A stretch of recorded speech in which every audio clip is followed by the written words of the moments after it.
I call to order the special meeting of the Lakewood City Council on October 21st, 2024 at 6:03 p.m. To connect with the council meeting online, please use one of the following links at lakewoodspeaks.org or lakewood.org/council videos. For online public comments, you may post comments of any length on lakewoodspeaks.org. That's our online forum for public comments. That will remain open tonight and through tomorrow morning at 10 a.m. Will the clerk please start us off this evening by calling the roll? Strom. Here. Pulver. Here. Mayacarrero. Here. Stewart. Here. Ryan. Here. Sharzai. Here. Labir is absent. Nystrom. Here. Lowe. Here. Cruz. Here. And Sinks. Here. Mayor Strom, you have a quorum. Thank you. For those who are able, I ask you at this point to please join us in standing for the Pledge of Allegiance and remain standing afterward for a moment of silent prayer.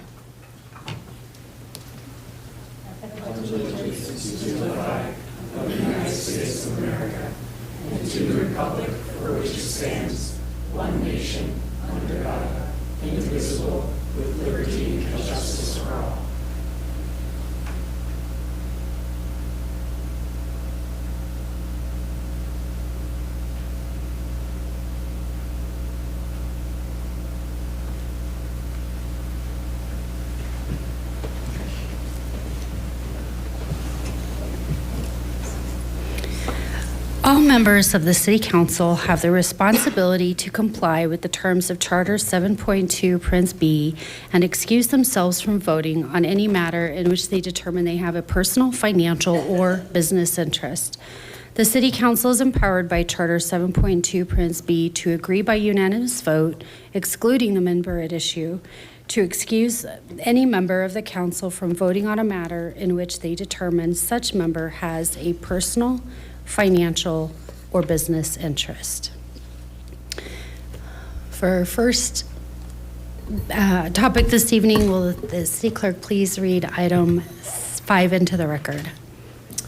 Item 5, second public hearing and second reading for ordinance O-2024-27, adopting a revised budget for the year 2024 for the city of Lakewood, Colorado, and further adopting the annual budget for the city for the fiscal year beginning on the first day of January 2025 and ending on December 31st, 2025, as well as setting the mill levy for the year 2025, estimating the amount of money necessary to be raised by levying taxes for the year 2024 to defray the costs of municipal government of the city of Lakewood, Colorado for the fiscal year beginning January 1, 2025 and ending December 31, 2025, and estimating the amount of money to be derived from other revenue sources, setting forth appropriations for each fund. Thank you. And with that, we'll go ahead and open this evening's second of 2 public hearings that we conduct for the budget process. And I will go ahead and start. We'll call up Mr. Tom Dirth. And for those in the room that may not be familiar with the process, and Mr. Dirth has asked to pool time. So with him and 3 others, this gives us 10 minutes. So your clock will be started at 10 minutes. If you will, Mr. Dirth, say your name and address as you join us up front, and then we will start your clock. Thank you very much. My name is Tom Dirth. I live in Lakewood. Let me start over. If I remember who I am. My name is Tom Dirth, and I live in Ward 3 in Belmar Commons, which is right across from the Belmar Library, as most of you may know. And I'm absolutely honored to be able to speak to you once again tonight about the parking lot that's going to be on the west side of Yarrow Street. And specifically, I know tonight they're going to be talking about some issues on that, so I would like to read some notes to you if I could. The Belmar Commons people are very concerned about that parking lot. Obviously, it's going to be directly across the street from us. And one of the things that comes to mind is when I think about the Joni Mitchell song about they took paradise and built a parking lot. So that's how we feel about that land over there. It's just a plot of land between 777 building that's proposed there in the library. And we have seen so many people over there using that plot of land for other than just parking. You can come over there just about any day of the week, and you see kids over there throwing footballs, frisbees, that sort of thing. And it's just a wonderful play area, and there are not that many play areas in that park. There are some on the far west, or the northwest side of the park, but that one little plot of land is just perfect. There's a lot of other land where people could go to, but there's horseback riding, and God only knows what they would run into there. So it's a unique piece of land, and we would love to see it retained as is. The safety and security is another issue. I am a very, very fortunate person. I have never had to live in my car. I have nothing against anybody who lives in their car, because I would love to go out there and just give every one of them $20 a day and just say, go buy some food. But the concern I have is that parking lot might attract that sort of people parking their cars there. And I'm not worried about them. What I'm worried about is the stories that I hear about them being victims of crime.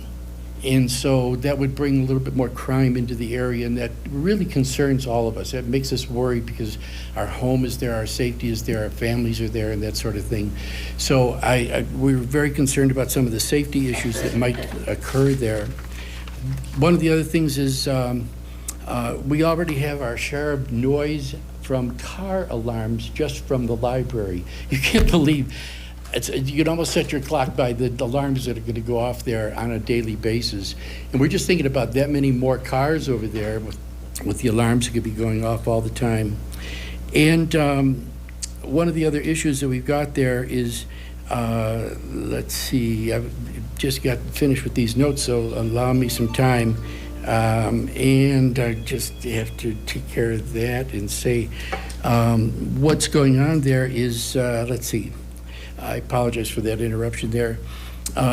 Suggests that the library does not want the parking issue to be they don't want their parking lot to be a trailhead. And that's how this parking lot is being proposed, is to be a trailhead for the park. And I have an idea that maybe what they could do is, instead of having a parking lot there, is maybe we put 2 signs in front of the library. One reading library parking only. The other saying trailhead parking 2 blocks south of here. Because there's already a parking lot down by the Heritage Center and the museum, hardly ever used. Well, I go by there quite often because I walk the park all the time. And there are very few cars ever over in that lot. It'd be a perfect place to have a trailhead parking lot. Not only that, but it would be a great service to that gift shop that's over there. Because the gift shop, you go in there, there's rarely anybody in there. If that was the trailhead parking lot, that's where people would be funneled in. They would use that, they would see the museum, they would use the facilities that are already there, and we could leave that piece of property for kids to play frisbee, football, or whatever else they chose to do in that area. The other benefit of that is 2 signs would not cost that much, and we could save the city $500,000 that it's going to cost to build that parking lot. Not only the building the parking lot, but the years and years and years of maintenance that would have to happen with that parking lot, over and above what's already being done at the other parking lot. So a huge savings, and the best part of that, I truly believe, even better than the money that would be saved, is that you would have the opportunity of helping Lakewood maintain its reputation of being an ecologically interested, ecologically focused, ecologically loved city to be in. So we could have a double win there, money and our reputation. Safety is another issue. We've already talked about that, but one of the major issues that I'm concerned about is the parking. That parking lot, the way it's being designed right now, the only entrance is right onto Yarrow Street at a curve. Oops. At that curve, you can't see if cars are coming from one place or another. So with the number of cars that would be out there normally, it's difficult. But if and when the 777 building goes up, there will be so many cars there that there would probably be accidents of people trying to come out onto that highway or onto that road. Because even at Belmar Commons, when we pull out onto Yarrow Street, being a narrow, curved street, we have to be absolutely diligent watching for the traffic around those corners. One of the other issues with that is we've also got, there's a lot of people that have no clue how to parallel park along a curved parking lot. curved. Well, you got a curve in the road and you try to do a parallel parking, most of the people, you go down there and it's like a foot away from the curb, maybe 8 inches of curb. But you do that on both sides of the road, that takes away a lot of road space.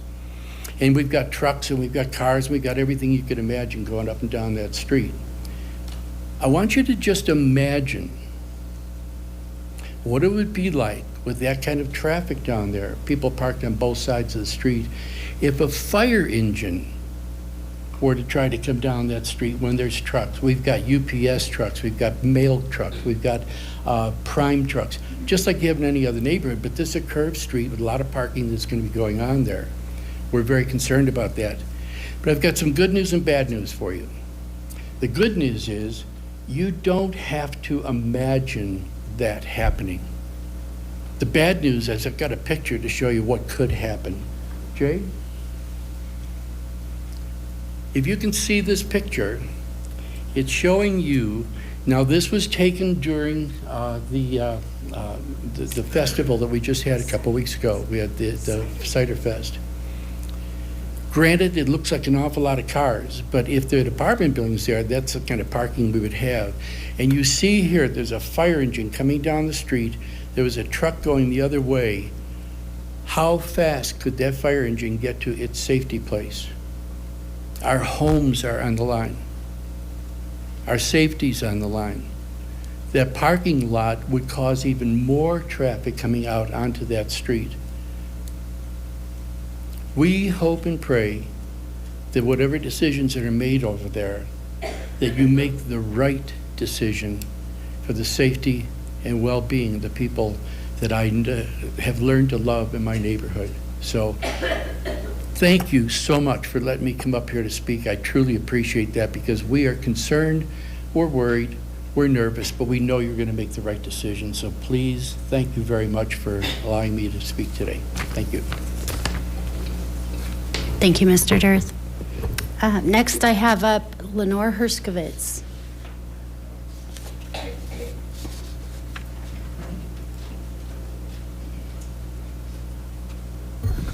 Lenore Herskovitz, Ward 1.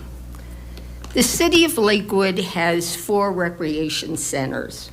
All have pools, but only one remains closed. That is the Whitlock Therapy Pool. I don't know how many of you are familiar with this resource that has been in existence for more than 2 decades, but it is a unique place. Although it doesn't require any additional staffing, it is different because it's smaller in size. The configuration of the pool itself is different. The water is a warmer temperature, and the depth of the pool is lower. It only goes to 6 feet. It has not been operational since the pandemic, depriving all the wards of the social, emotional, and physical benefits of its classes and its healing powers. There is no other pool owned by this city that provides comparable services. Our comprehensive plan has an advisory group with quality of life in its title. Without question, the Whitlock Pool improved the health and quality of life on a daily basis for the fortunate attendees. That is, the city wants to do a feasibility study before reopening this pool. Did they require a feasibility study for any of the other pools before they opened? Councilor Cruz inquired about the future of the Whitlock Pool, and the response suggested uncertainty.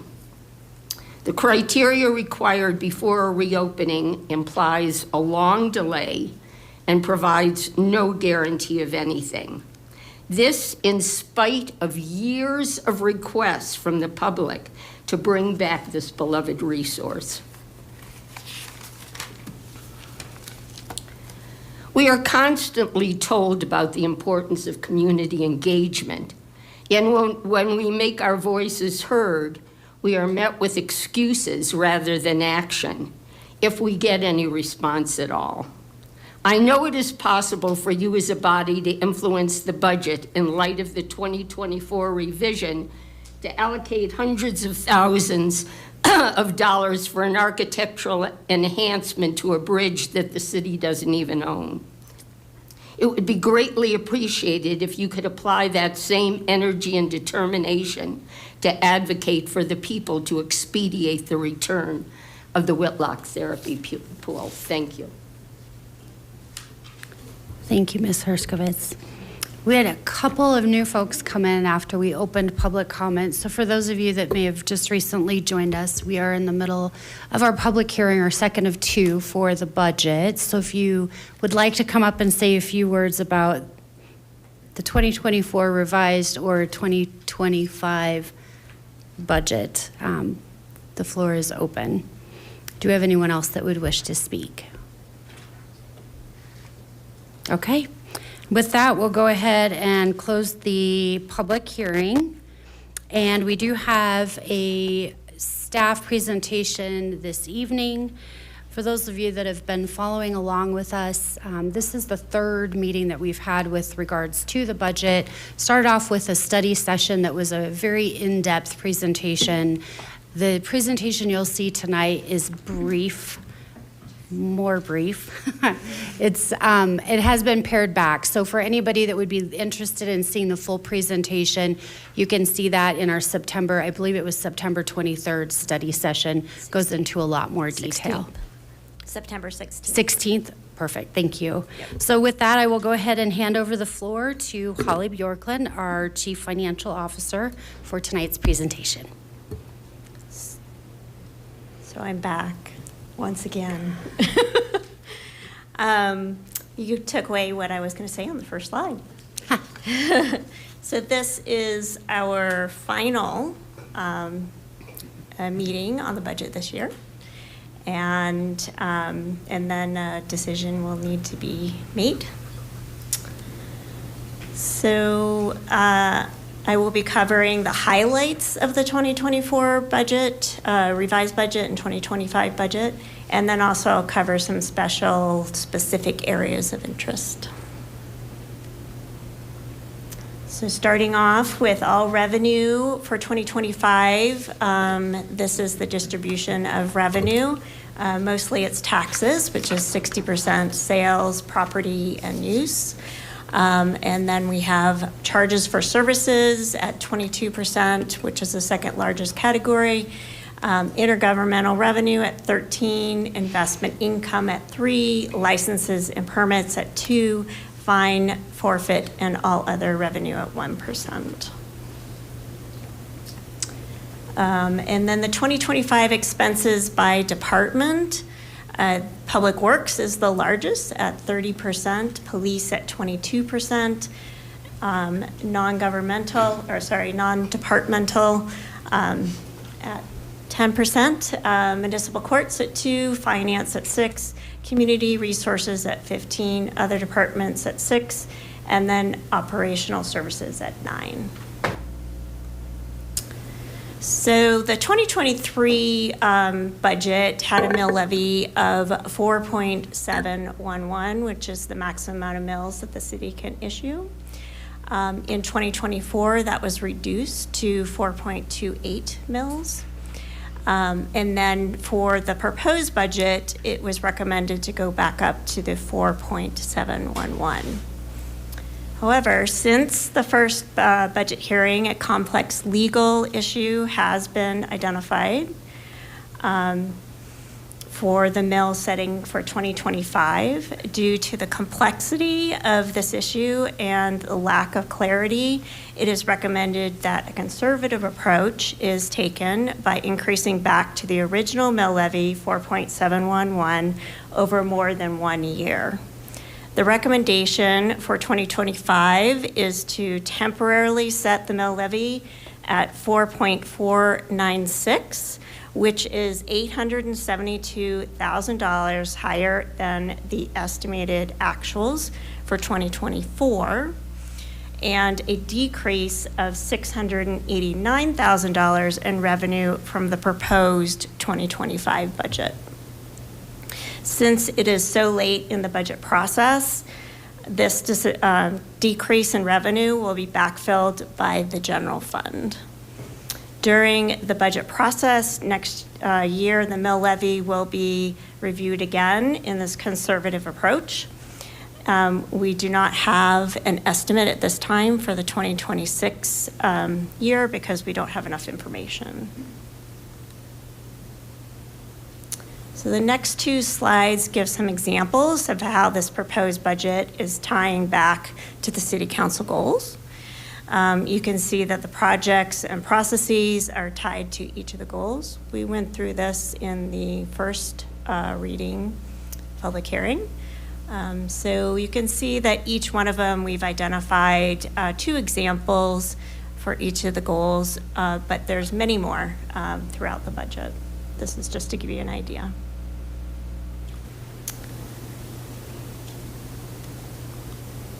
So this bar chart is reflection of the strategic savings that the city has implemented through 2023, and then also shows the depletion of the fund over time as the investments in infrastructure as well as city council goals is invested.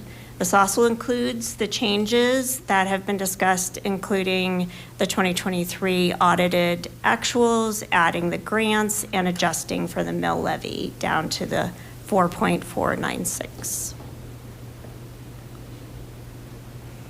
In the first hearing, I reviewed specific areas that were coming up often for discussion. This time, I'll be covering items that have come up since the first hearing. The 3 specific areas that have come up is how to fund more, grants, and community outreach. So how to fund more. The 3 options the city has for funding is reducing expenses, reallocating resources, and increasing revenue. For revenue, the city can pursue taxes, charges for services, grants, fees, licenses, and permits, et cetera. However, 70% of the city's revenue sources are included in the TABOR calculation, including state grants. Currently, the TABOR limit returns in 2026, and every dollar over the TABOR limit needs to be returned to the taxpayer. The reason I bring up state grants is even though this is funding from another source, it will still impact the TABOR limit. And if the city revenue is over the TABOR limit, these funds are taken from TABOR restricted funds like the general fund.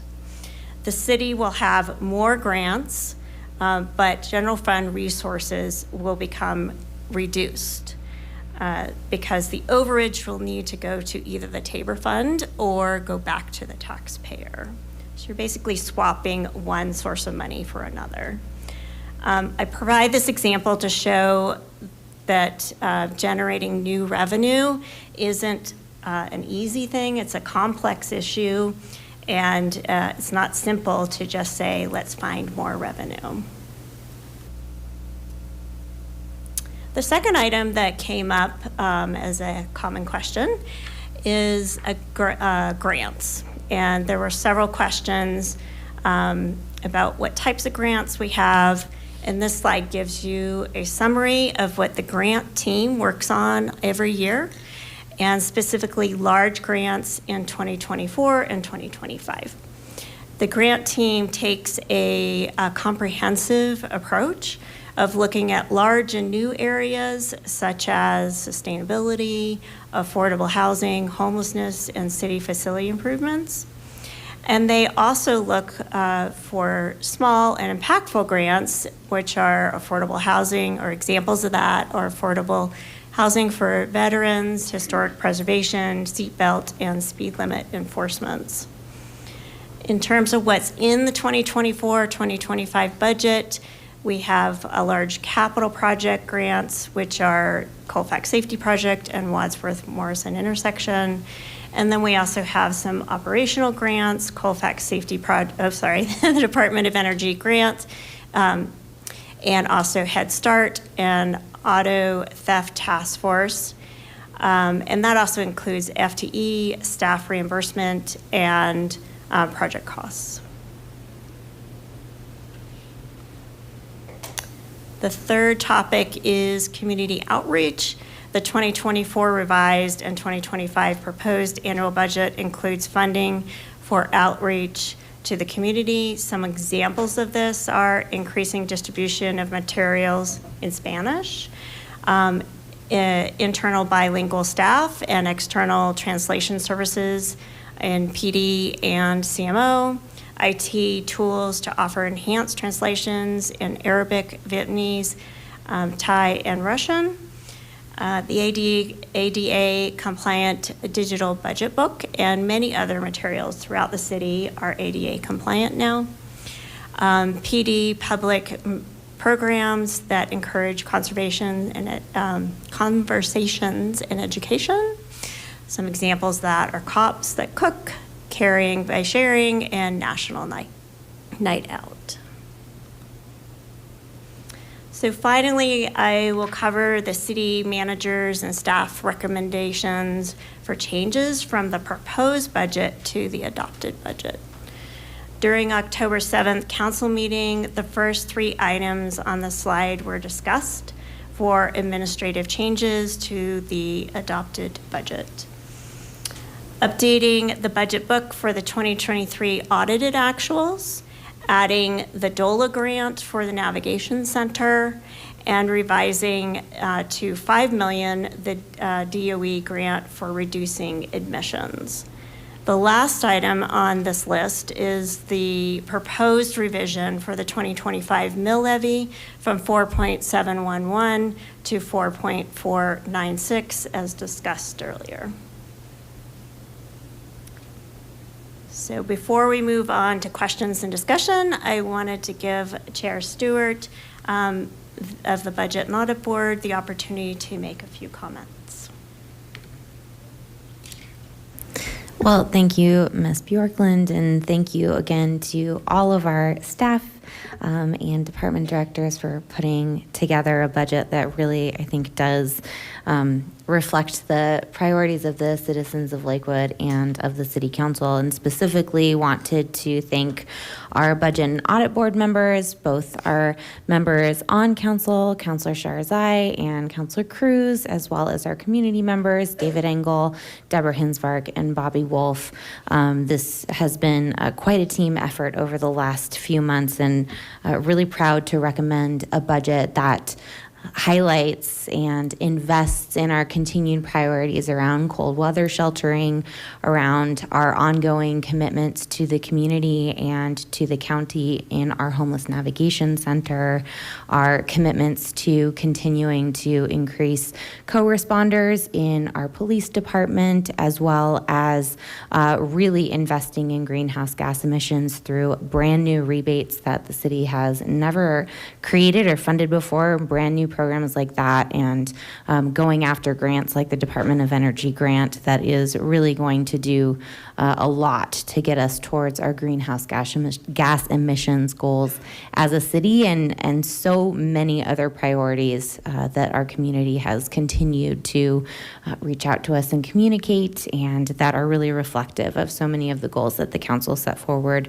earlier this year. So really appreciative of all of the work that Ms. Bjorklund and her staff have done specifically for this budget book. And with that, I will hand it off for questions. Thank you, Counselor. And at this time, why don't we go ahead and get a motion, and then we'll open it up for council comments and questions. If I could have a motion, please. Mayor, I move for the adoption of ordinance O-2024-27 on second and final reading. Second. Okay, thank you. And so I mentioned earlier, we've been talking budget since mid-September. We've had budget book in hand. I don't know, was it before Labor Day, but early September. And I will say a huge thank you to our city council. We've had some very robust conversations over the last few weeks. And at last count, I believe well over 100 questions that have come in from your counselors sitting in front of you this evening. So most of tonight should probably be largely just kind of finishing touches. Thank you so much, Ms. Bjorklund, for circling back on some of those questions that were brought up, especially those that were regularly brought up by a number of counselors. I have first, with our hand up to speak, is Counselor Olver. Thank you, Mayor. I have a softball starting off. One of the charts you showed that 60% of the income for the city came from sales, property, and use taxes. Can you break that down at all? Because the people up here know that it's mostly sales. Can you give us the numbers? Ballpark. It's not. 3 times as much sales tax as property tax or something like that. 4 times, 1 time.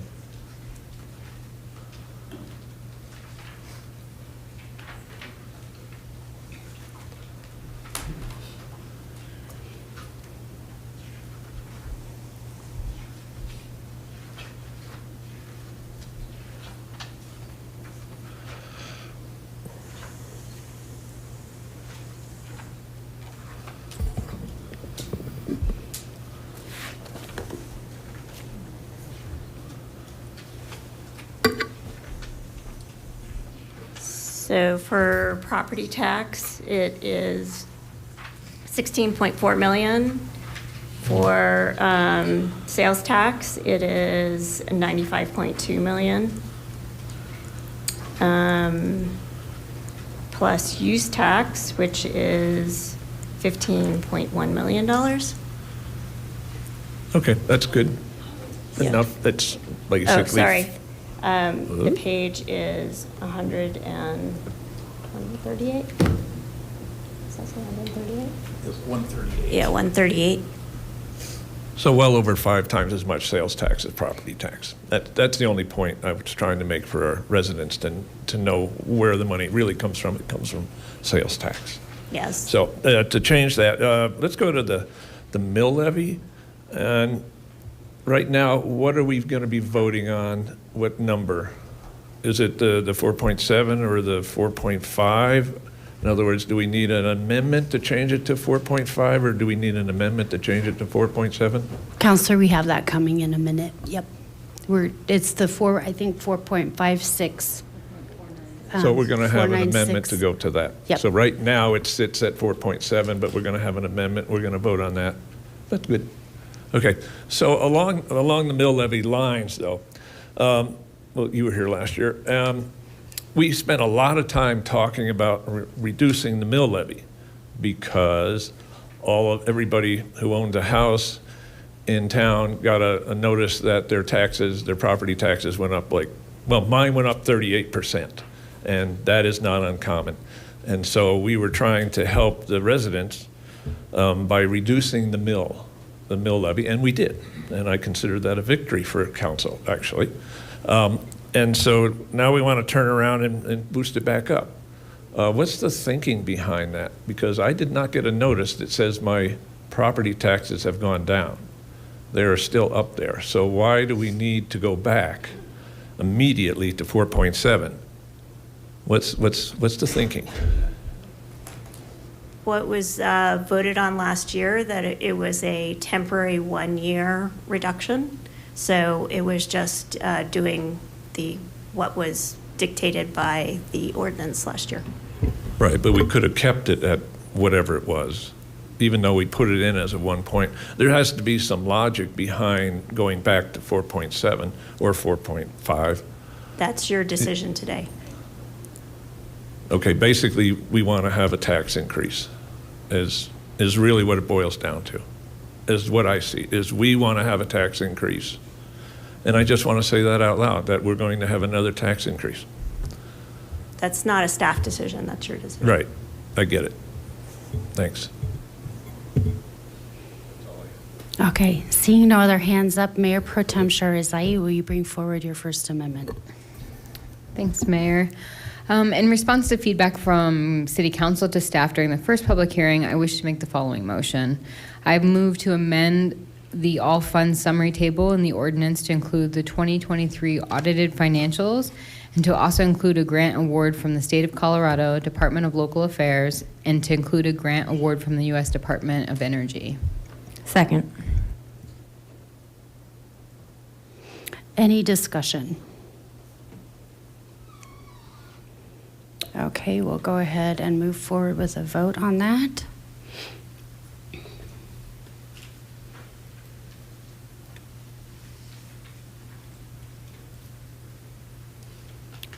And that passes 10 yeses and no nays.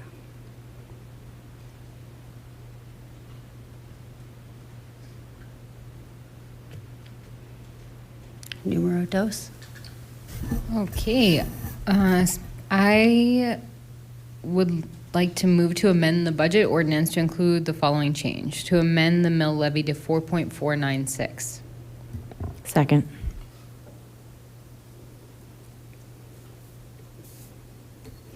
Okay, any hands up discussion? Seeing none, we'll go ahead and move forward with the vote.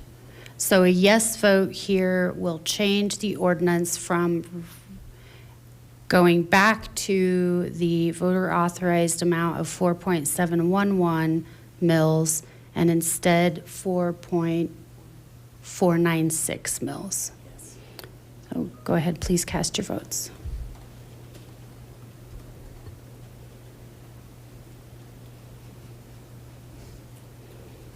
All right, and that passes 10 yeses, no nos.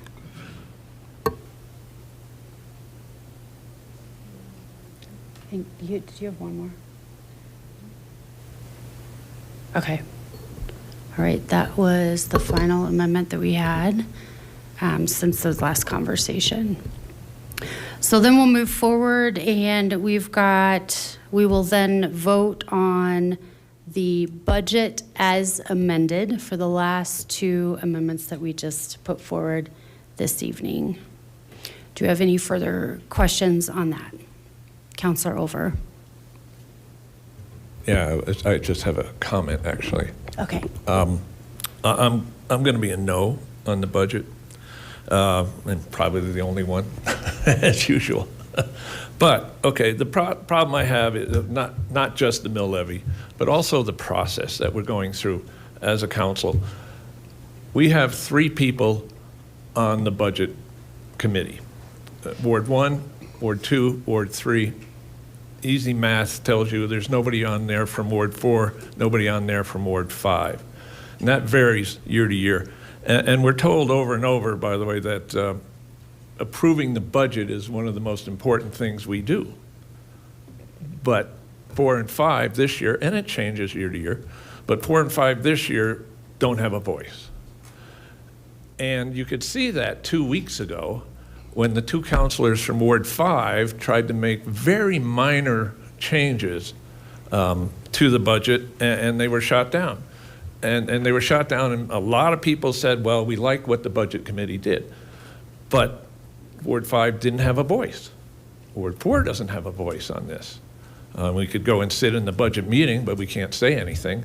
And so I would like to see a ward member from, or a member from each ward on the budget committee going forward, but I'm not going to try to change that right now.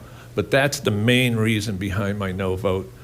I just don't feel like the people I represent have a voice in this budget. And Ward 5 doesn't have a voice either. So that's why I'm voting no.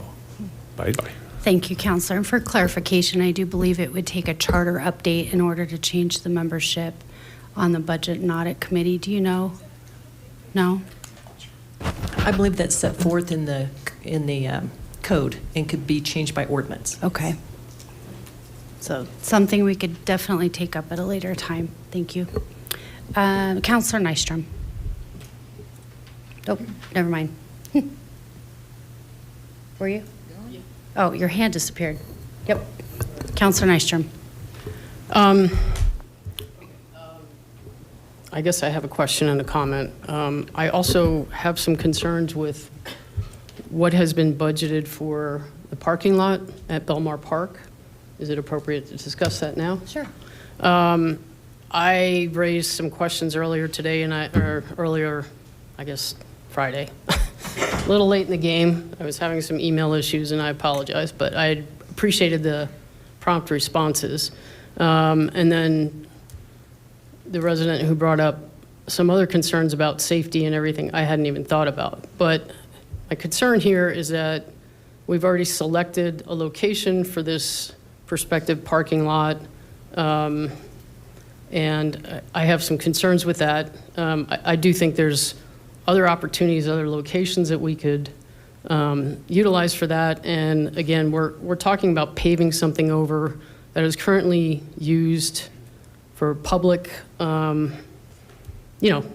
people picnicking, playing Frisbee, all of those kinds of things. And instead, we're going to convert that into a parking lot and pave it, which, again, maybe seems inconsequential, but it contributes to our warming issues. It also takes away potential. There were grasses there before that pollinators utilize. There's a number of other concerns that I have related to this because I think the intent is to address parking concerns for events, but at some point we need to seriously take a look at limiting attendance because we can't continue to pave over areas in order to allow for enough parking. And we could make some concerted efforts in terms of shuttles or other opportunities in order to not only reduce the number of parking spaces that are needed, but also to encourage people to use bicycles, walk, carpool, all of those kinds of things. The other option, some of the other suggestions that I had, and again, I think this should be a conversation versus let's design it and move forward without any additional input. We need to look at, okay, we have a ticket system and we limit how many tickets are issued. If we're issuing more tickets than can possibly accommodate the people and the parking, we're creating the situation. And we're creating hundreds of cars idling, again, emitting greenhouse gases and causing further problems. So, I do think that this warrants a little deeper dive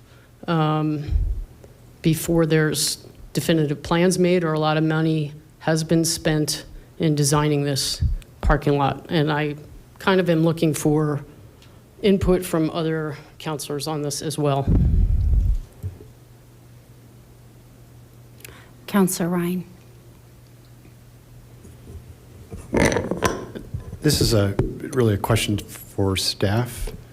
So we did hear some concerns, and I know we've been receiving emails. If we as a city council decide that we want to hold off for now on the parking lots specifically, can we keep the money in community resources and just table that piece until we get more information and still approve the budget as a whole? The capital improvement part.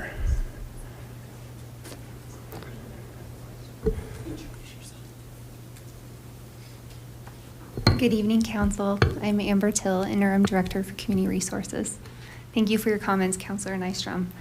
I'll let others address the specific budget question, but to your question, Councilor Ryan, regarding Belmar Park, there is $1.5 million in the budget right now for Belmar Park improvements. That is intended to be a placeholder for the parking lot that Councilor Nystrom referred to, as well as an enhancement of the morning mist structure and adding a gathering area there, as well as a much-needed replacement to the observation decks on the lake.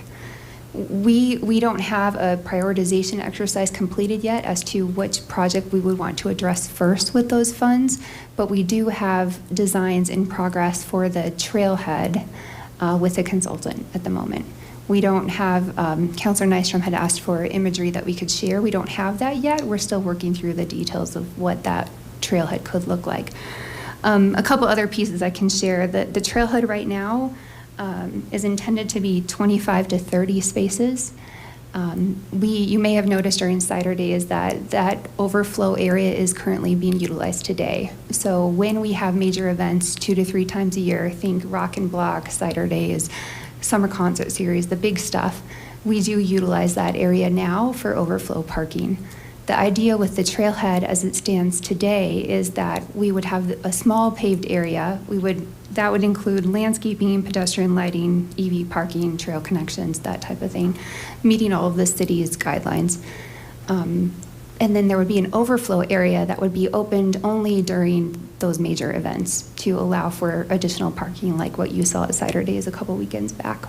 So that's the plan that as staff has at the moment, and we can absolutely talk more about what that trailhead may or may not look like. There is also opportunity once we have designs that we could share and get feedback from the community. We would typically do that and are happy to do that. They're just not ready yet. So we could approve the budget as is, but with the thought that you or someone from your staff would come before us again and propose some designs and alternative things that you've looked at or have further discussion on this issue. I would be happy to do that. Yep, yes. Councilor Stewart, the Mayor Pro Tem Sharazai. Oh, I just have more questions.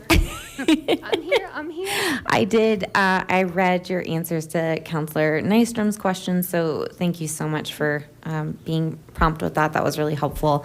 And you just mentioned that the current kind of idea for the designs is to pave a small part of that current open space and leave the rest of it kind of as is. Do you have like a ballpark percentage Correct. of how much of it would be? I don't have a percentage, but if you picture 25 spaces, maybe a quarter to a half of what is there today. Okay. The overflow that was utilized the last a couple weekends ago was pretty significant, right? I think there were even photos of it. I mean, it's full when it's utilized.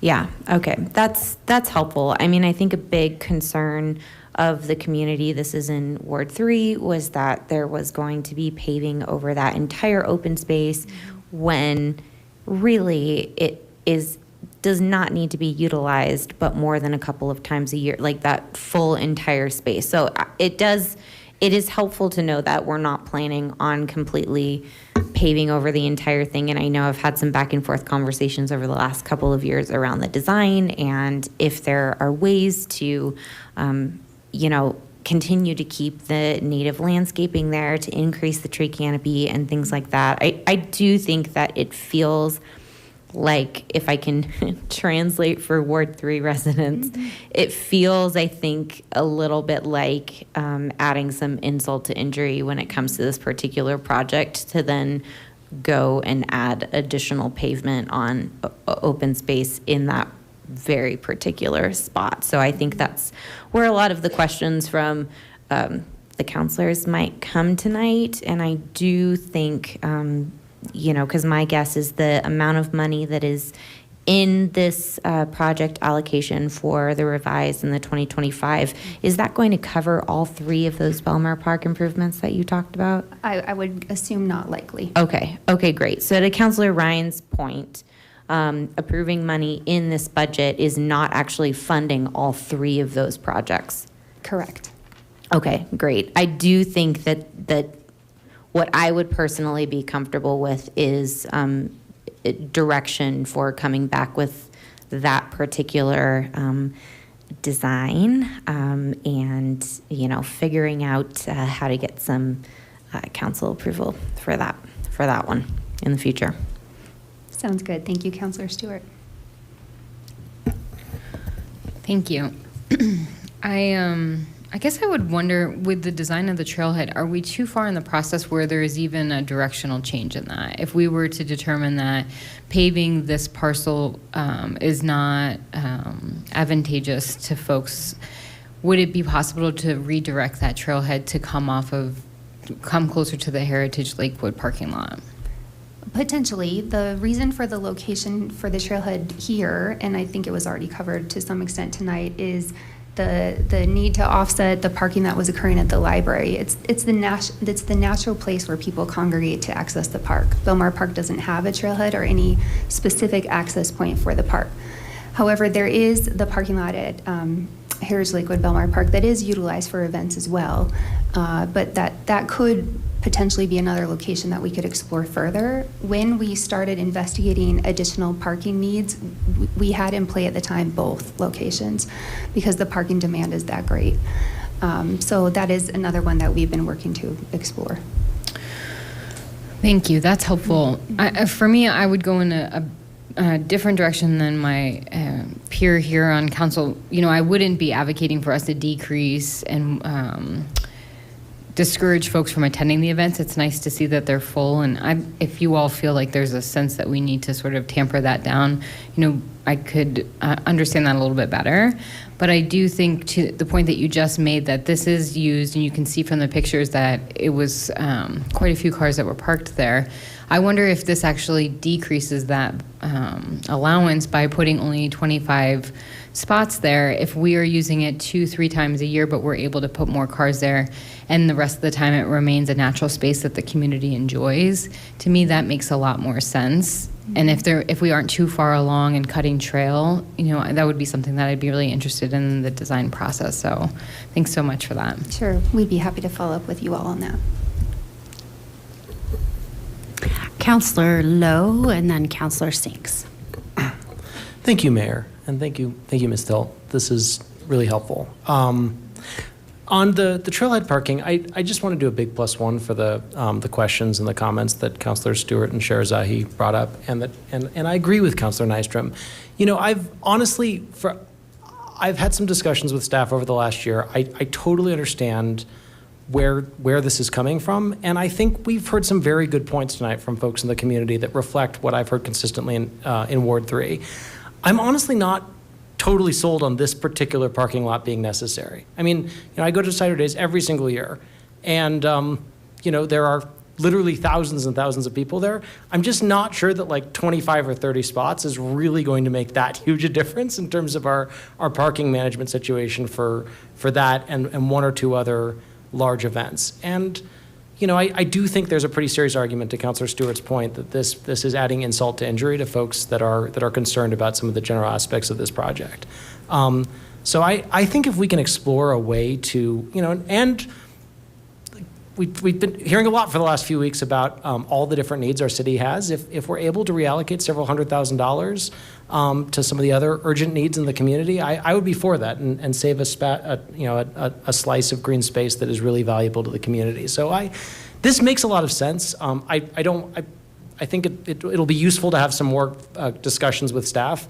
I would really appreciate having a chance to sort of get an update before the parking lot gets completely finalized and move forward. I don't think that we have to make a decision tonight, but I think this makes a lot of sense to me, and I just want to chime in that I've heard that. I mean, one thing I don't know if this is a possible solution, but I have suggested that staff look into it, and I'd like to suggest again, there are some pretty large parking lots like in that area. I wonder if it would be possible for the city at a much lower cost to negotiate some sort of agreement with a property or two right in that area that do have large lots that on the day or 2 or 3 or 4 that we're talking about, where there's a big crowd influx, maybe it's a couple more days than that, that the city just sort of make an agreement that half that lot can be used for overflow event parking for far lower than the cost of the parking lot. Perhaps we can negotiate that. Perhaps we can't. I don't know, but I'd like to see that looked into. I just wanted to make 2 more general comments on the budget. First of all, again, Ms. Bjorklund, to you and your team, thank you so much for handling the veritable flood of questions that came in from council. I appreciated it. I appreciated your responses. They were helpful, really good information to the community at large. I would really encourage you to check out the Q&A document. There were questions, I think, from from almost every counselor in that Q&A document that were answered, and some great information. So appreciate the information that you all provided. I just want to make a final comment on the mill levy point that Councilor Olver brought up earlier. You know, I wasn't on council last year when the temporary reduction was made, but it was signaled very clearly that it was a temporary reduction, temporary tax relief for folks in our community in response to concerns about property taxes, and I get it. But it was very clearly signaled at the time that that was a one-time temporary mill levy reduction.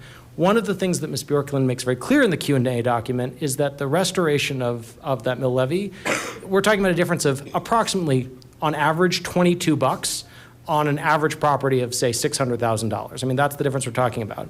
And now that the mill levy is only being restored by about half, we're talking about maybe $11. Now, I don't want to minimize that. $11 is $11, and we should be looking after every penny of our taxpayers up here. But I don't want to overstate what we're talking about here, right? I mean, $11 on a tax bill for, you know, someone with a $600,000 property of several $1,000s. I mean, let's not exaggerate what we're talking about.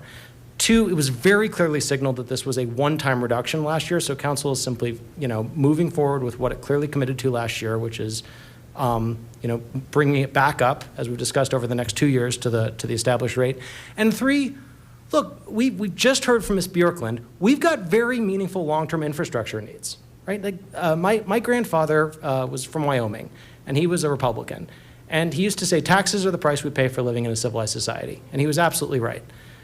We've got real infrastructure needs in the city, and it would be a mistake to just think that those things are going to pay for themselves over the next 5 decades. And in point of fact, for folks that you know, don't want to see more density, right?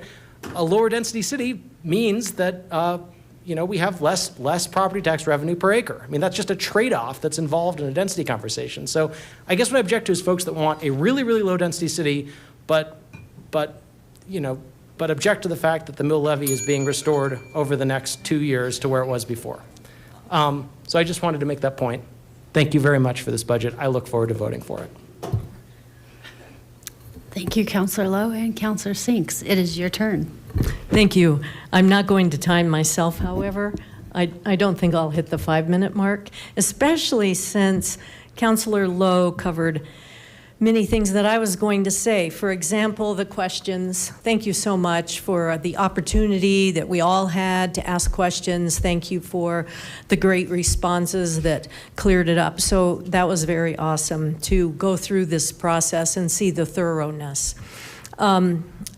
And another point that he made, I was also going to clarify with the difference in the mill levy, how much it would be. Do you agree it was like $11 difference? $11.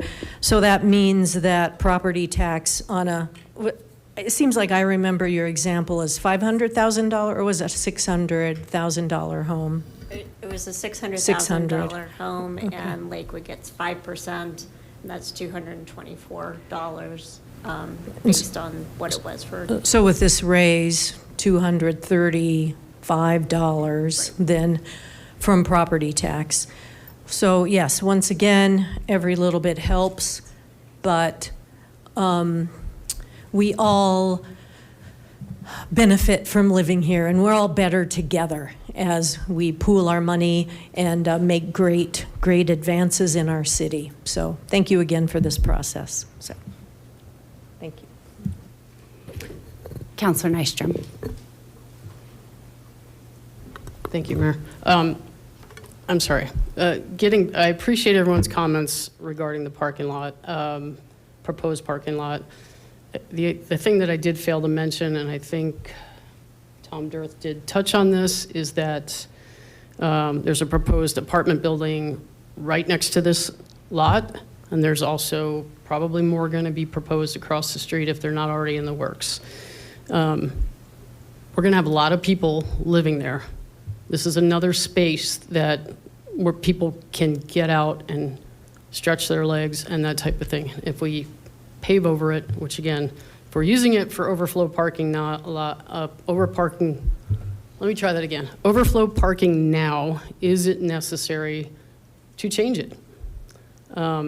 I completely get the landscaping, the opportunity to add more plants, potentially trees, but what is the need at this point? And I hear the comment about people aren't familiar with maybe accessing the park through the Heritage Belmar Park area, but again, that would take just a little bit of signage, and we could easily transition that. So more people will actually use that parking lot that already exists, and the access will be there available to them as well. I guess just generally speaking on the budget, I do appreciate all the efforts that's gone into it. I remain very concerned about the lack of sustainability-specific funding that's in there, and I think we're going to need a lot more going forward and a lot more focus on this. So it's my biggest concern at this point. Councillor Ryan. So I just want to get some clarity. If we want to keep the money in the budget, and we know there's not enough money to do all three things, and so if the direction from City Council is to come back to us before actually designating the trailhead and paving, spend the money on the other things, do we need to have a vote? Do we need to make any amendments to make that crystal? You just need to give direction that that's what you want, and then staff will act on that. This is something that happened last year as well. There was another project that there was some concern about, and action was directed and followed up on. So. But we don't need to make an amendment to this. Okay. Okay. So do we do that? I know consensus doesn't mean anything. It has no legal binding. So what do we do then? The action is taken. You've made the direction, and staff will follow. Okay. Okay, great. And then just in all due respect to my fellow councilor, we are not raising taxes. The taxes went up, the mill levy went back up by law to 4.711. What we are voting on today is a mill levy that is 4.496, which is a reduction. So it is, this is not a philosophical debate. This is not cutting it close. We are cutting the taxes. We could be more aggressive and say, no, we think we should go right to the 4.711. Staff is recommending, based on being a little conservative, that we go to 4.496 instead. I'm fully in favor of going to 4.496, but let's call it exactly what it is. It is a tax decrease. And that's all I have on that. Councillor Mayotte Guerrero. My question was answered about staff direction. I love to hear that we're all in consensus that we want to make sure we are keeping as much green space as possible.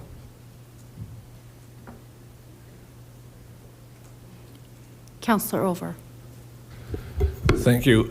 So the mill levy right now is, for 2024, is how much?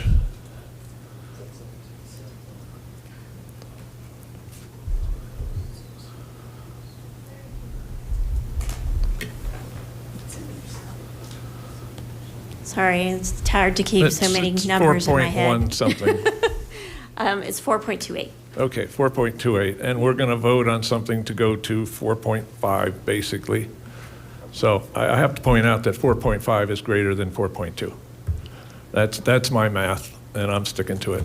Thank you.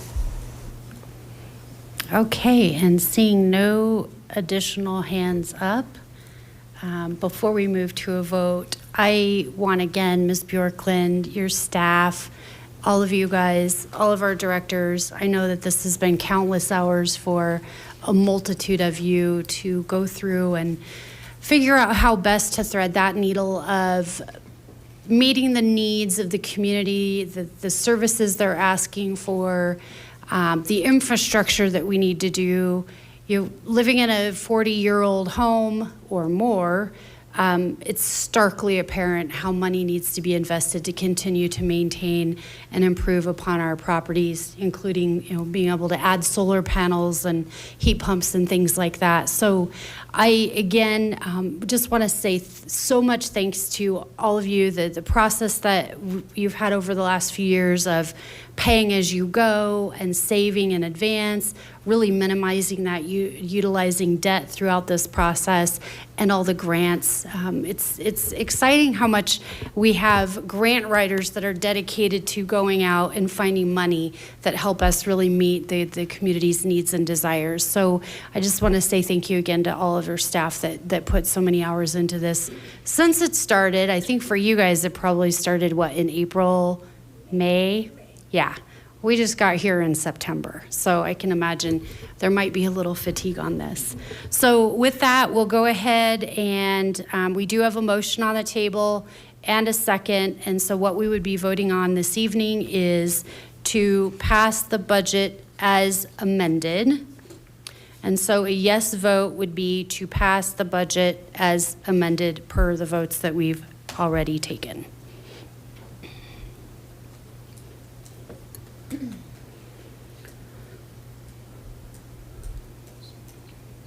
All right, and that passes 8 yeses, 2 noes, the noes being Olver and Nystrom.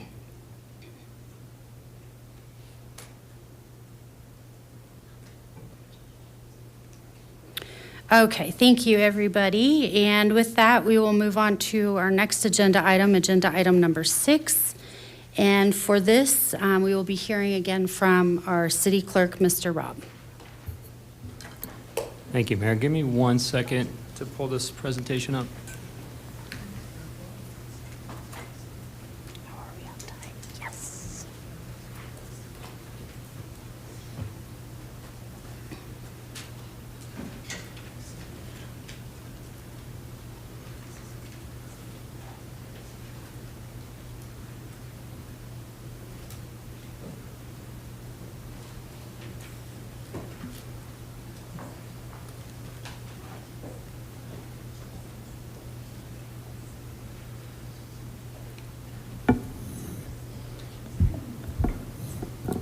Let our budget people clear out. Thank you, Mayor and members of council. Jay Robb, City Clerk, back again bringing you my final petition sufficiency report. You all received a memo from me today indicating the final sufficiency of the petitions that my office received from Save Open Space Lakewood. And tonight is the public report, and we'll talk about next steps for the council. Not to bury the lead, we'll just start, we'll just dive right into it. It's my final determination that there are a sufficient number of valid signatures from the submitted petitions to qualify for a ballot question special election. The city clerk's office accepted 8,346 signatures and determined that 6,492 signatures were accepted, which is well above the threshold of 5,862 signatures, exactly 630 signatures above the threshold. Today is significant for many reasons. First, it was the end of the protest period, which we talked about could divert the timeline of these petitions and next steps. It was also the deadline for me to present the final sufficiency determination to the council. And it also starts the 90-day clock to call a special election for a ballot question. The latest date was in your staff reports, but that would be January 14th, 2025. And following this report is a short consent agenda. Whoops. Following this report is the consent agenda for council action to shift the November 18th special council meeting to November 4th to allow the council to consider your 2 options ahead of you. The second reading on the citizen-initiated ordinance, which would codify the language in the petitions, or a resolution calling for a special election for the ballot question. And again, here's that quick timeline, a petition timeline so far, and staff is recommending that council approve tonight's consent agenda for a special council meeting on Monday, November 4th, to consider those 2 items listed there. The adoption of the code change proposed in the petition, or sending the code change to a special election for Lakewood voters to decide. With that, I will open it up to any questions you have. Councilor Nystrom. Thank you, Mayor. I just had a question. This may have been discussed and I brain cramped, I don't know, but what was the reason for moving the sustainability update from the 4th and then adding this in its place? Yeah, thank you, Counselor. I believe that we wanted to get it finished ahead of the Thanksgiving holiday, and that there may be some members of council and or staff that would be out for the vote on the 18th of November. And that's why we wanted to move it ahead. Councilmember Nystrom, to clarify, we're on a really tight timeline to do the initiative approvals. We're required by our charter to bring that on the first Monday after 30 days. Today is the first Monday after 30 days, so today has to be the presentation, and the presentation date starts the clock ticking. So we don't have a choice about having to bring the initiative forward as a first reading tonight and having to bring it forward as a second reading on the 4th. The city manager wants a sustainability discussion to be full and robust. She's very concerned that if this issue came up on the same night as sustainability would be cut short. And so she asked, and she could speak for herself, but her voice is getting a little tired, but she directed staff to flip that to make sure sustainability gets the full time. Yeah. Yeah, and to Allison's point, obviously, every day that goes by, we are losing time to call that special election or to prepare ahead of it. Okay, thank you. As you well know, I'm very passionate about sustainability and would prefer not to push that off, but I understand. Thank you. Okay, seeing no more hands up. Mr. Robb, thank you very much for your report this evening. Look forward to talking about it again, I believe on, November 4th. Yep. All right, thank you. And with that, we'll go ahead and move on to the consent agenda this evening. Are there any items that council would like to request be removed from our very long consent agenda this evening? Okay. Well, will the clerk please then read the full consent agenda into the record? Thank you, Mayor. The consent agenda is comprised of the following items. Item 7, Ordinance O-2024-28, repealing and replacing Lakewood Municipal Code, Chapter 14.16 with citizen-initiated ordinance pertaining to park and open space dedication. Item 8, special meeting request. Thank you.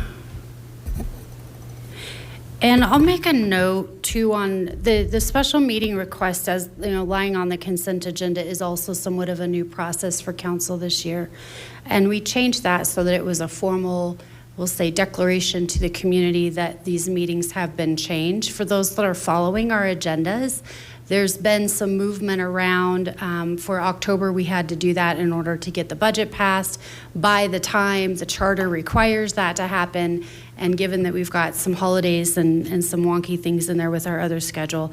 So this is on here to make sure that we're communicating out to the community that there has been a change so that people show up on November 4th knowing what they're going to see, and likewise on November 18th.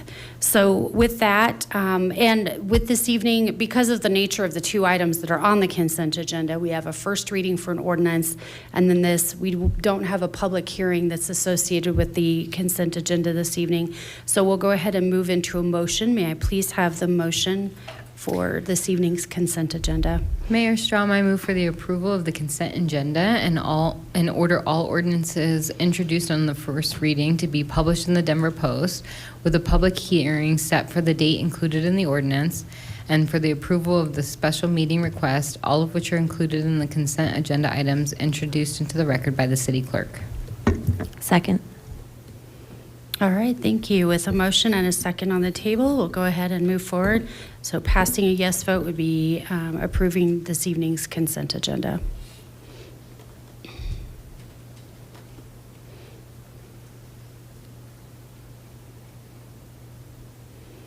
And that passes 10 yeses and 0 noes.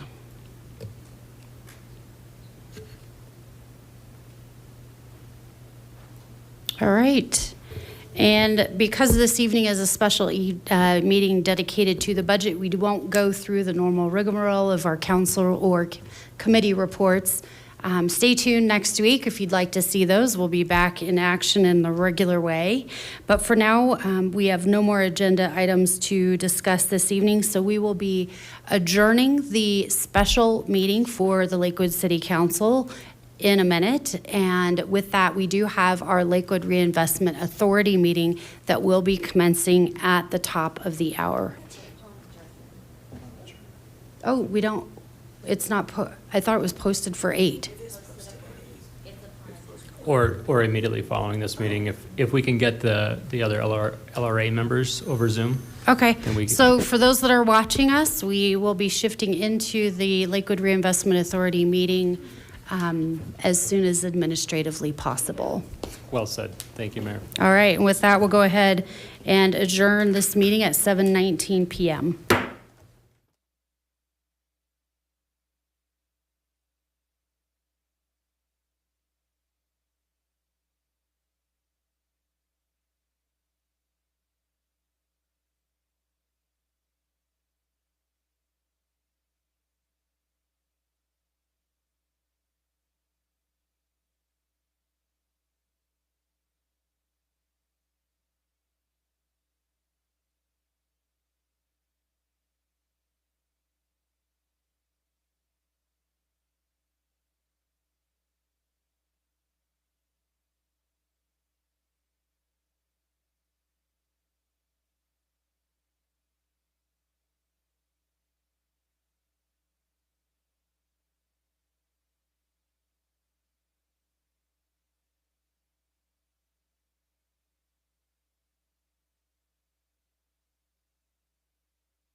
Test 1, 2, 3. Test 1, 2, 3. How's that?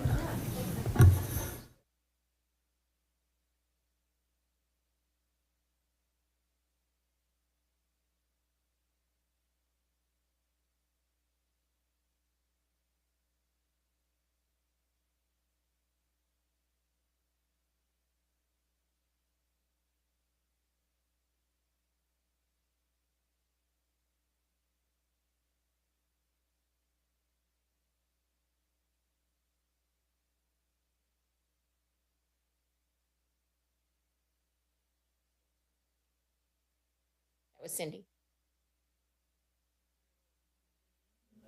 Yeah. Thank you, both of you. We're going to turn your volume up a little bit to make sure I can hear you in chambers. Okay, can you hear me better?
I call to order the hybrid Lakewood Reinvestment Authority meeting on October 21st at 7:39 p.m.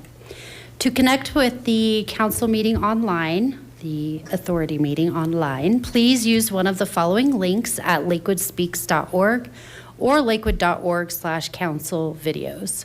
For online public comments, you may post those comments at any link at lakewoodspeaks.org. That's our online forum for public comments. We will be leaving that open online through 10 a.m. tomorrow morning.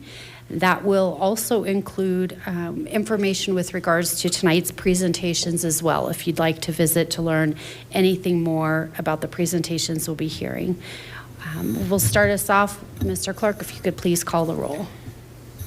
Chair Strom. Here. Commissioners Barraway. Here. Cruz. Here. Kenworthy's absent. Kerr is absent. LeBure is absent. Commissioner Lowe. Here. Mayock Guerrero. Here. Nystrom. Here. Olver. Here. Ryan. Here. Charzai. Here. Sinks. Here. Stewart. Here. And Wolfram. Here. Chair Strom, you have a quorum. Okay, thank you, Mr. Robb, and thank you, everybody, for joining us this evening. With that, I will actually hand the floor back over to you, Mr. Robb, if you'll go ahead and read item 3 into the record. Thank you. Item 3 is the approval of LRA meeting minutes, starting with LRA meeting minutes from May 20th, 2024, LRA meeting minutes from September 16th, 2024. All right, and I do not have anyone in chambers signed up to speak on the meeting minutes. We do not actually have anyone in chambers at all, so I will hold off on opening it up back to the floor.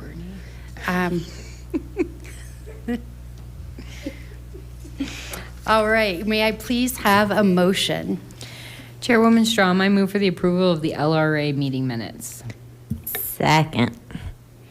A motion has been made and seconded. Is there any final discussion from our commissioners this evening on the meeting minutes? And seeing no hands up, we'll go ahead and vote. A yes vote would be passing the meeting minutes. Please cast your vote. For our online commissioners, okay, perfect. Thumbs are perfect. Thank you. We need to get you guys some fancy green and purple arrows. What am I missing in my life? Mr. Robb, did you get the numbers? Are we good? I did, thank you. Okay. Will you please read item 4 into the record? Oh, I'm sorry, I didn't announce out loud. That passes 11 yeses, 0 noes, except Chair Strom did not vote. Sorry, there we go. Passing 10 yeses, 12 yeses, no noes. Yep, thank you. Thank you, everybody, as I do mental math here. Okay, Mr. Robb, will you please read item 4 into the record? Item 4, in public hearing on resolution LRA 2024-3, authorizing a revised budget for the year 2024 for the Lakewood Reinvestment Authority and further adopting the annual budget for the Lakewood Reinvestment Authority for the fiscal year beginning on the first day of January 2025 and ending on December 31st, 2025, estimating the amount of money to be derived from tax increment and setting forth the appropriations for each fund. Okay, thank you. And with that, we will have a presentation this evening. And we do not, as of a little earlier today, we did not have any comments on Lakewood Speaks on this topic. That may have changed. So just a reminder to everybody to please check Lakewood Speaks for any comments that have come in. And I do not have anyone signed up here in chambers to speak this evening. So with that, we'll go ahead and hand over the floor to Mr. Robert Smith, our Lakewood Reinvestment Authority Executive Director, for this evening's presentation. Thank you so much, Chair Strom and members of the Lakewood Reinvestment Authority Board of Commissioners. To call this a presentation is a bit hyperbolic. There's not a lot of presentation here this evening. It's mostly a summary of how we got to where we're at. You'll recall on September 16th, we did have a presentation during a budget study session and went over a bit of detail with the information. But I would just like to say at this point, you've got the LRA Resolution 2024 in front of you. If a majority of folks approve that, you will be approving the Lakewood Reinvestment Authority's 2024 revised budget as well as the 2025 proposed budget. So I'll mention a couple of things. First of all, this is the budget in its hard copy form here. If anybody wants a copy of it, it's hard copy form. Happy to get that to you, but it's been online since sometime before that September date when we talked about that. The revised budget does include a $2.5 million allocation that was a supplemental budget appropriation approved by the LRA board on May 20th, and that has to do with the Westland expedited redevelopment, our demolition of that property and starting that redevelopment process. I did give an update on the 16th. I can give you another update real quickly on that one as well. We're working our way through asbestos mitigation on there, and as you might imagine, when your construction is from the 40s or 50s or 60s or 70s, that sort of thing, almost everything is laced with asbestos. So you have to very carefully remove that. Folks in hazmat suits want to make sure that it's done the exact right way. Everything has to be bagged and shipped out and do that sort of thing. It just takes a while. And so while we voted for, while the LRA voted for an expedited process, it is being expedited right now, even though it feels like the building's not yet coming down. We hope to have some kind of a ceremonial sort of thing when the physical building starts to come down. Once that happens, it'll be just a matter of a few days before that's gone, and the difficulties with that property will be gone as well. I'll also mention that there is one additional element in the budget we talked about before, very workmanlike, very basic sort of a budget. It did have one other element, and that is to add $1.5 million for the Colfax Safety Project, and we talked a little bit about that before, and that will do a variety of blight mitigation things to the Colfax corridor between Sheridan and Wadsworth. I will also mention that the mill levy that we talked about in the previous council meeting, adjusting that mill levy will adjust this budget a little bit. It'll be on a much smaller scale because it's a fraction of the properties that are involved in the whole of the city, and then of course it's only on that part that is the increment in the area. But it will adjust, and we don't know what the adjustment will be. So if you are able to approve this budget this evening, you'll be approving it with the understanding that we'll be modifying or adjusting that revenue over the course of 2025 as we adjust to that difference in the mill levy, that 4.7 going to the 4.4 and some other decimal places in there. So with that, that is the end of the staff presentation about the budget, but I would be happy to answer any questions that the commissioners may have at this time. All right, thank you. Do we have any commissioners with questions this evening?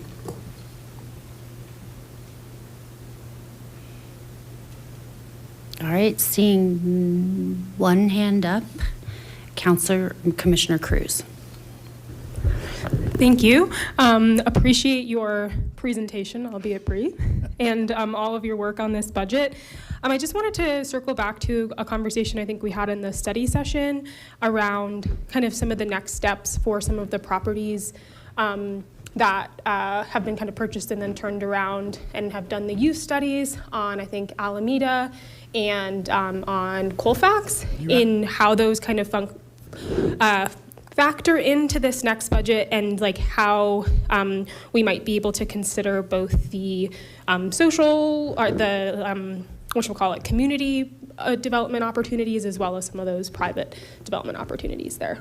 You bet. Just a kind of a brief synopsis of what's happening there. The LRA purchased two properties in late 2023, early 2024, and that was the former Chalet Motel on Alameda and the former Blue Sky Motel on Colfax. Since then, those buildings have been demolished, and so there is a sigh of relief or a breathing that's happening right now because our crime sorts of issues there went from way too high to zero, basically. We've got fences around those properties, and we've secured them well. So we also had a group called EPS, which stands for Economic Planning Systems. They came in and did a market study, talked a little bit about the possibility of lots of things to do there. And so that's a fairly broad swath of things there. So everything from housing to commercial to a variety of things. What's the demand in the market for those properties? Those have been posted online, and folks can take a look at what those market studies say and talk about. There's not really a one that says, you know, you really ought to go for X. It's really, if you go for X, here's the demand for X. If you go for Y, here's the demand for Y. We're letting that just kind of breathe in the market right now. We'll be issuing what we call a request for proposal, or an RFP, by the end of the year that says, come one, come all, tell us what you would like to do with this property. Here's the economics of what we've got invested in that site. Here's the demand study that we've got with that site. What would you like to do to make this site redevelop in a way that's consistent with what the LRA would like to do? I'll just reemphasize one more time, the LRA's basic concern is blight mitigation. So whatever gets redeveloped on that site, the goal for that is that blight doesn't take hold once again, whatever that may look like.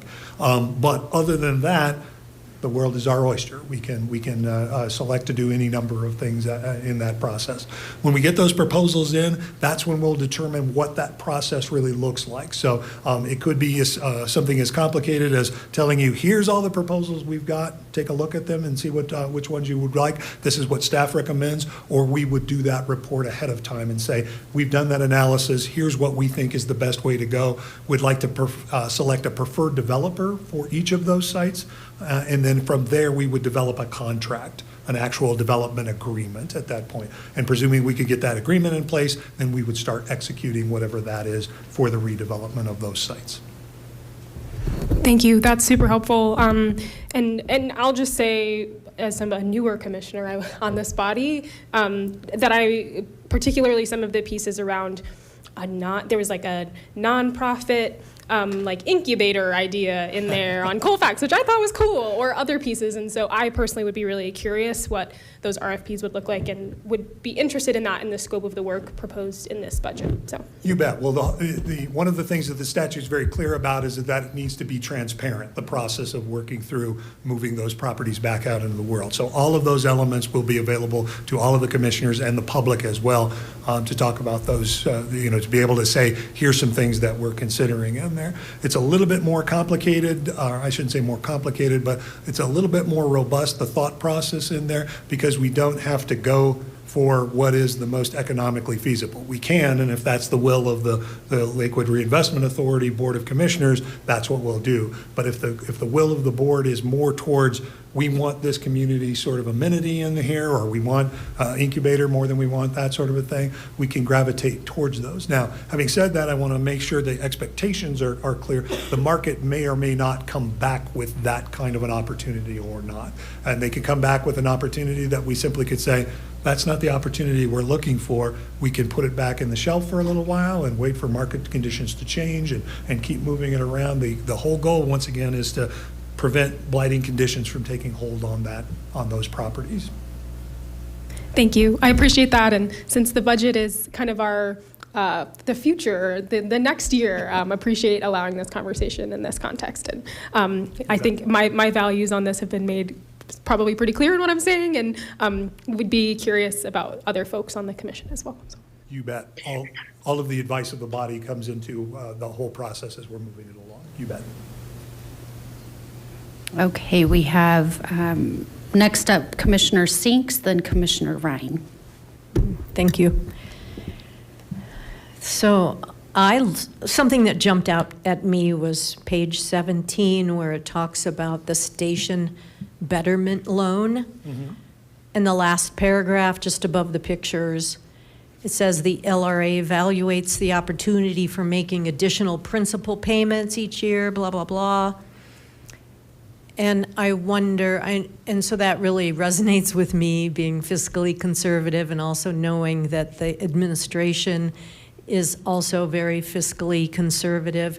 So I was wondering if the change in the mill levy is going to make the possibility of additional principal payments lower, or will the change in the mill levy affect the decision for additional principal payments? I don't think that the mill levy decision will affect the decision to do additional principal payments, but as you know, we have a crack financial staff and they keep their fingers on that pulse quite a bit. And so while we have debt there and the reasonable payment of that debt is happening, those loans have actually been refinanced 3 times. And so we've taken advantage of lower interest rates as the market has moved forward. So those are the kinds of elements that would probably be more affecting than what the mill levy is doing with that property. But it's always something that we look at and say, if we pay it off earlier with a principal payment, does that make more sense than continuing these payments over the course of time? And we try to make certain that we have a decision that makes the most fiscal sense in the most conservative fashion that we possibly can. Great. Thank you. You bet. Councilor Ryan. I appreciate Commissioner Cruz's comments. I had to get the terminology correct. It got me scurrying back on my notes and flipping through the budget again. Help me if I'm perhaps missing this. What kind of community impact or input are we going to receive before we send out the RFPs in terms of what the community would like to see in these properties? You made it very clear, and I appreciate the comment that this isn't necessarily going for the highest highest dollar amount, but rather what fits in the community, what's going to be a benefit perhaps for the community. So I was hoping you could speak to that. You bet. At this point, we don't have any plans to gather a lot of community input as to what they would like to see happening over there. What we'd like to do is see how the market responds to that, because if you go through that community process, and I'm not saying it's not important, don't get me wrong in that sense, but they may say, well, we'd like this, and we'd like this, and we'd like this, and the market won't respond to those expectations. And so the general idea is that the market is responding to it in this fashion. Here's some of the things that we have available from a pragmatic sense in front of us, and we can make a decision, or you folks can make a decision, the LRA board can make a decision to say, well, that's not really what we want at this time, so we're going to put this back for a little bit. Now, having said that, it's not really a good thing for the LRA to maintain a lot of assets. It's just not the way that thing is designed. The short answer to your question is we don't have any plans for that, but we certainly could open up to all kinds of community input. We have input through Lakewood Speaks, and we have all of those things as we're moving forward in the process and talking about those things, but we don't have like open houses or those sorts of things and saying, hey, we've got this, what do you think belongs here? That we don't have anything scheduled for that. Yeah, and I certainly defer to your expertise and the expertise of the staff within the city. I would encourage, however, to the extent you can have, maybe they're not so formal where we're putting stickers on the board, but there are some very easily identifiable stakeholders in those areas of town where these two properties are located. And I would very much encourage, to the extent it's feasible, for staff to meet with some of those stakeholders and say, look, here's the plan. We're going to have an RFP. What do you think? And the reason I mention that also is a number of these stakeholders have their own networks of people who they can tap into to say, look, there's these properties that are going to be coming up, and if you're interested in doing the things that we've been talking about doing in this area, this is the time to strike. And so I would encourage having those conversations earlier rather than after the RFP is issued, to the extent it's feasible. And again, I defer to you and your staff and your fantastic expertise. You bet, absolutely. And we're always having conversations with folks in the area in terms of, what might work there and what might not work there. We're open to any of those ideas. And when we formalize that process of saying, give us the ideas along the way, hopefully all the folks that would be able to do something will come to the forefront, so that what we're talking about is something that can be done, not just that notion of, I'd really like, something. Commissioner Lowe. Thank you, Mr. Smith. I'm also going to briefly piggyback on Commissioner Cruz's question about the motel properties. I think you mentioned this briefly. I mean, so residential, including potentially permanent supportive housing, is, forgive me if this is premature, but that's one potential focus of the RFP along with others. Yes. Okay. Great. I continue to see a real need for more permanent supportive housing in general in Lakewood, and I am encouraged to hear that, and I would certainly love to see that as one potential focus of the RFP when you do finalize it.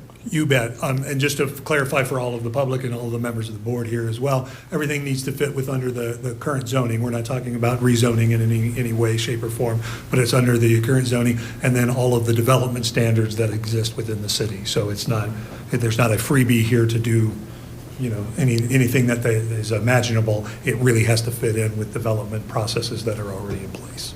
Okay, thank you. You bet. Thank you, Mr. Smith, and seeing no more hands up, want to thank you for bringing this forward again for us this year. And we'll go ahead and I would ask, did we do a motion? I don't think we did a motion yet, did we? Chairwoman Strom, I move for the adoption of Resolution LRA 2024-3. Second. All right, with a motion and a second on the floor, a yes vote would be passing the budget for the Lakewood Reinvestment Authority. We'll go ahead, open voting.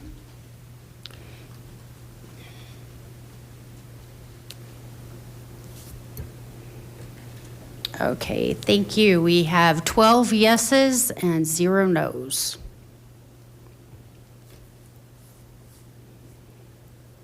We have no further business to conduct this evening. So we will go ahead and adjourn at 8 o'clock. For our commissioners online, thank you so much for joining us a little earlier than anticipated. Hopefully this gives you some freedom to go on into your evening. Thank you, everybody.